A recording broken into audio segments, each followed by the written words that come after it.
Hi everyone, this is Charmaine, Chief Digital Marketing Officer at Sky Digital Agency. And in today's video, I'd like to share with you 4 of my favorite posts this week that I've seen on my Explore page on Instagram. And if you're a financial advisor, this is a video that is quite relevant for you because they are related to financial goals. And if you're thinking how and what type of content you should be creating for your audiences online, this video is for you because I'm going to share the 4 posts that I've been seeing on my Explore page on Instagram. So this is the first post that I saw. It's called November Goals to Achieve. And if you think about it, today is 3rd November. So it is very relevant and to the audience who are thinking about what are some goals they can have in the month of November.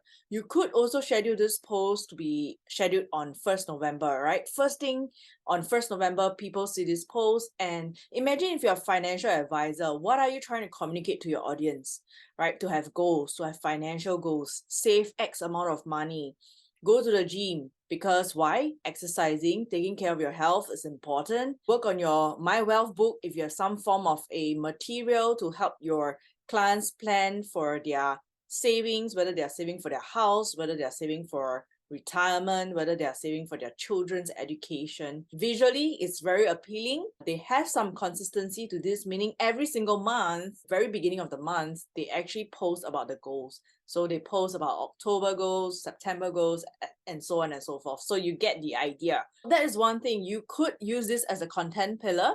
So if you're thinking of, hey, I would like to show up 4 times a month, and one of these posts can be about the goals that you have for your customers. Now, the second post that I've seen on my Explore page on Instagram is this: money things to give up immediately. Of course, there are things that you try to encourage, some goals, but what are some things to remove, to X out as well? So you could tell them that you could remove your daily coffee shop visits. I did a post many years ago, I think it was about 2018 or 2019, where I talk about how much you could save in a year if you give up coffee, which costs about $5, and you do it every single day. So many years ago, I created this post and I talked about how much you would have saved up by the end of the year. And it's a few $1,000s because coffee these days is quite expensive, $5, $7. If you give up coffee, these expensive coffee shops, you actually save a lot of money. Second, what are some other things that are a little bit more relevant, something that you would like to elaborate on? It doesn't have to be just listing it out like this. My example, I actually calculated how much they could save. These are some things that you can elaborate on and post and talk about if you're thinking and you are having a content blog about what to post or what to create as a financial advisor, as a financial practitioner, looking to create content online and also to differentiate yourself online. Third post, I would say that this is a budgeting method that has been around for some time. I don't know whether it was Warren Buffett who have this 50-30-20 thing, but these are budgeting methods. If you have frameworks to help your clients, to help the audiences that are following you, you want to attract people to you, you are thinking of how you can help them, share simple budgeting methods, share simple mindsets to money, thinking about building up, right? So for example, all these things, little expenses that you cut, how much can you save? If you dine out less just by one time and the bill was, say, $80 for 2 to 3 people, how much you're saving just once a week times 52 weeks, how much are you saving in a single year? All these things add up. So if people are attracted to this kind of mindsets, they would like to be reminded, and you create contents like this, you're going to attract a group of people who are going to be attracted to not only you, what you have to say online, your personal brand, your digital brand. Number 4, this is the 4th post that I saw on my Explore page on Instagram, and I would like to share with you that you could share about saving hacks.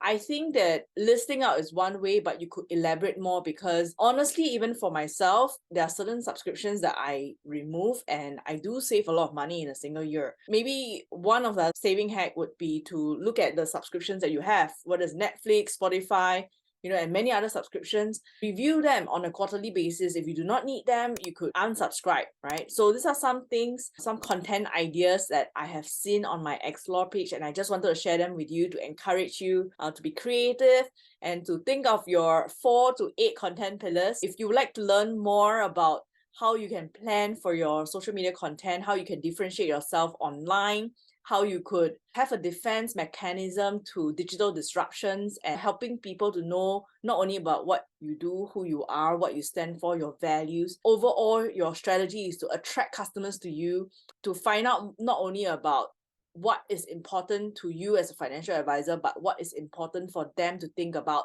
as an individual in this world. And if this video has been helpful for you and you'd like to find out more about how you can stand out from the crowd, I have a 2-day workshop, IBF funded, also SkillsFuture credit eligible, meaning after the subsidy, you could use your SkillsFuture credits to offset the course fee. I have this workshop called Effective Customer Engagement Strategies for Financial Practitioners in the Era of Digital Disruption. I just want to say that there are 4 key components to this workshop, and that is to build your digital brand, helping you to engage with your customers a little bit more meaningfully. A lot of you have email customer database of your customers. So one thing to think about is not only your social media presence and your content strategy on whether it's Instagram or LinkedIn, but to think about how your email marketing strategy is going to be for you. And number 3, if you do not have a website, you could think of a landing page, especially if you're thinking of advertising on social media. We're going to cover that in the 2nd day of the workshop as well. So these are 4 things that we're going to cover: social media, email marketing, landing pages, which is lead generation, and number 4, social media advertising, which is Facebook, Instagram, Meta advertising. If you're interested to grow your brand, to find out more about how you can differentiate yourselves, what are some ways to brainstorm these creative ideas as content pillars that you can look at every 3 months and shake it up, this workshop is for you. Workshop that I have is IBF funded under Falco Academy. There is a different tier of funding. If you're interested, do write in to inquire about this workshop. If you are interested to sign up, these are the upcoming 4 runs. If you have watched this video after the April run, feel free to write in to inquire about the upcoming runs. Thank you for watching this video. More details about this workshop is in the description below. If you know of any friends who will find this helpful, do share this video with them and do share about this workshop that we have. I have recently received the Top Social Media Marketing Voice. If you're on LinkedIn, scan this QR code and I look forward to getting connected with you. And I look forward to seeing you at my workshop.